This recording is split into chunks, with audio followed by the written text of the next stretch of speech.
Hello, I'm Andrew. This is my Alma. Hi. Today we're going to be cooking some Chile rellenos en crema. I also have my grandma over here. She's walking away. Okay. I have my grandma. I have my grandma over there. Chido. So she'll be in the picture right now. So yeah, we're gonna just start with the grill. And you clean it. Okay. Release. Chile pasilla. And we're gonna put it on the grill.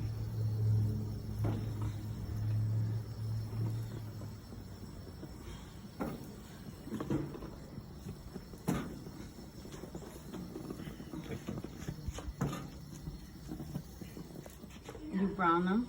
We're covered, and we're gonna wait until they get black. until they get black. Or you flip them. We're gonna come back and flip them. Okay. So right now, we'll probably leave them for a minute. It was not 2 minutes. It was more like 2 to 3 minutes. Flip them.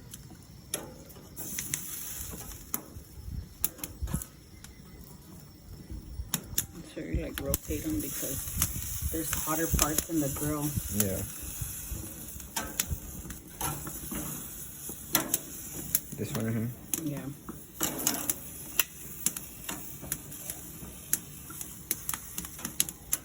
You need this kind of consistency all around the chile. And then after that, that's when they're done. Okay.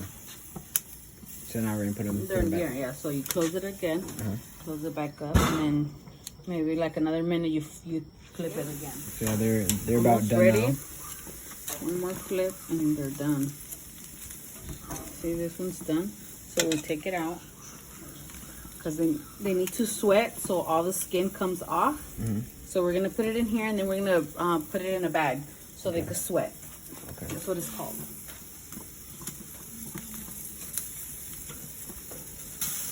So they can sweat. So we're gonna put all the chilies in the bag. All the bag. Close it tight so that they can sweat. Okay. So if you leave it there for maybe about 5 minutes, 5-10 minutes, just leave it anywhere. Usually put a towel over it so the moscas won't get in it. Yeah. And that's it. And just wait.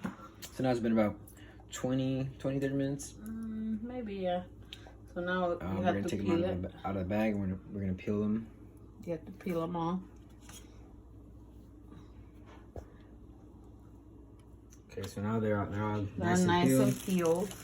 Now we're gonna open them up and we're gonna put some queso fresco inside. So the seeds out. This is the hard part.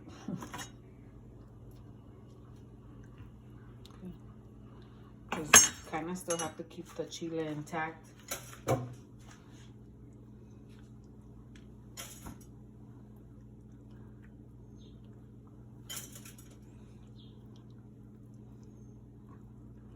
Just as many as you can take out. Yeah. Whatever. As much as possible. Yeah. If it's a lot, you could just rinse it underwater and take them out like that too. See, this one has kind of a lot. Yeah. Yeah, but it's so fragile now. So you kind of slice the cheese in little squares, and then you start molding it inside the chile. Yeah.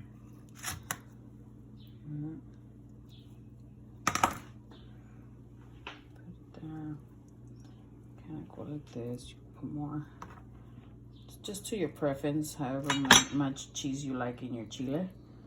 So I think that's about good. Finished. We got this part. Now we're gonna get some tomatoes. So We're gonna dice some tomatoes and we're gonna blend we filled them up with cheese. Yep. Okay.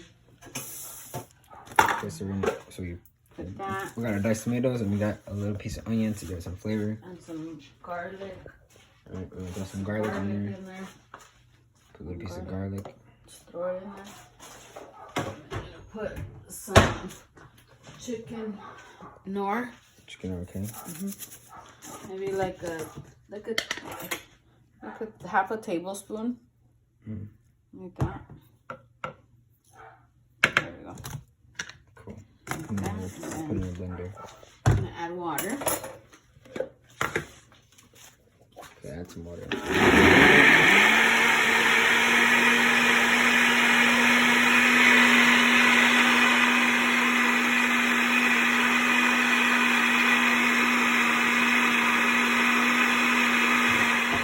So now we finished blending our tomato and our onions, and we're gonna put it in this pan.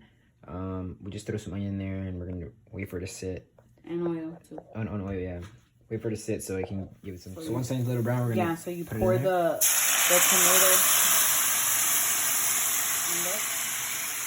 Careful. Yeah, it kind of looks like when I pour my eggs. Yeah. Okay. Nice. I just so flat. Okay, so now you let this cook. So it'll change color. Okay. Change color, and then we're gonna put the sour cream in it Okay. and make kind of like a cream base for the chile rellenos to sit in.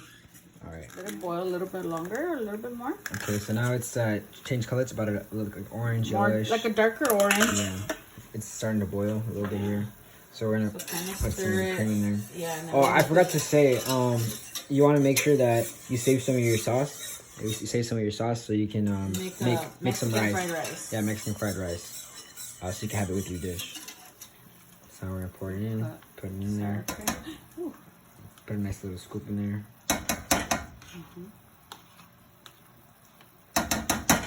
This is the sour cream that has salt in it. Yeah, salted sour So cream. make sure you watch your salt because it already has salt. You don't want it to overpower it and make it all salty. So now you get a whisk and you just keep whisking it. Make sure the sour cream incorporates good with the tomato sauce, so it won't cut itself because it could cur up. That's why you keep having to stir. Yeah, you don't want that to happen. You can already kind of tell that it's like a little bit. Yeah, but that's because I keep shaking it. I'll go away. So yeah. If it has a few, it's fine, but you know, try not to because it looks kind of weird. Starting to bubble. Starting to bubble. Yeah. So after like 2-3 minutes of mixing around, you can whisking. Yeah, whisking You it. could Yeah. put your chiles in. Yeah, you can wait for it to bubble. You're gonna see these nice little bubbles in there. Just be careful because they're very fragile. Okay. Make sure you simmer some pretty good.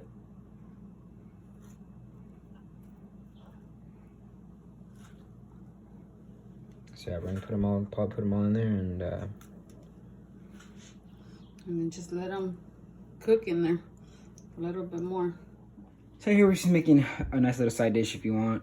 Some guacamole. Some guacamole. Just chop up some onions, some peppers, and some tomato and cilantro. and some cilantro, And and call it a day. just throw it in there, and just mix it around, and yeah. A nice little side dish just to go with it, some chips or whatever. Okay, so now it's been about 20 minutes, 30 minutes. We just let it sit there and just cook, and it should look like that. And after that, that's basically it. You're done. Like I said before, we still have some tomato sauce, some tomato from before, so you can actually make some rice with that, Mexican rice. So basically what you do the same thing, put some oil in a pan, throw the rice in there, and then for every cup of rice you put two cups of water, and then you let it sit, and then you throw in your tomato sauce in there. It's pretty simple. We're not gonna do it because we already have rice. So yeah. So this is chile rellenos and crema. So yeah, awesome. So I'm just gonna give some quick facts about the food that I made. Just to begin, I want to make sure that I'm clear that I think in the beginning my aunt said that the chiles were pasillo chiles, but they're actually poblano. I did a little bit of research and I found out that they're poblano. So yeah, just wanted to get that out of the way. To begin, this dish that I made, chile rellenos, it's really good in terms of getting you a lot of vitamins and minerals. However, it does lack, a lot of like proteins and stuff like that, and it doesn't have too many carbohydrates. Really most of the protein and things like that make the dish filling are from the cheese and the sour cream. The sour cream gives the dish a lot of sodium. So you need sodium for your body to remain in homeostasis. Also, the pepper, it contains a lot of like really good nutrients in terms of vitamins and minerals for yourself. Also, this plate also offers a lot of fiber, which is very crucial for your diet. It also offers a lot of dairy because of the cheese and because of the salted sour cream. So has that.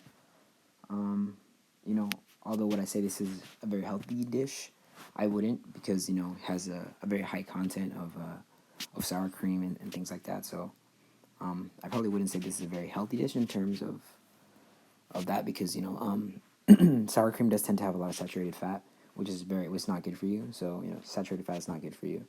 However, I think individually the chile and the cheese, they do offer a lot of nutrients in and of themselves. And also, you wouldn't eat this dish by itself. You usually eat it with some rice or something along those lines. So, I think with a a chile relleno and some rice, I think this dish would be very well rounded. And yeah. Also, another fact is, this dish contains a lot of potassium because of the tomato. We use about 3 tomatoes, so it does contain a lot of potassium. Potassium is very good for you. Helps you relieve soreness and things along those lines. It's basically what there is in bananas, but tomatoes have the same thing as well. And also, I would say the garlic, but the garlic was very negligible because we didn't use too much garlic. So I'd say the onion. The onion's also very good in terms of your health. The onion's really good for cardiovascular diseases because it gets the blood flowing, and it also drops your insulin levels, which is very good. So if people have diabetes, this dish actually no, this dish probably not be good for them, but yeah, I mean, onion by itself is very good for dropping insulin levels and bringing blood sugar down. So yeah, this dish wouldn't be good for diabetic people because of all the fat and the sodium, which is not good for diabetic people because that would make their blood sugar levels rise, which is not what we want. And like I said, rice would make this dish better because it would offer carbohydrates that it lacked. So yeah,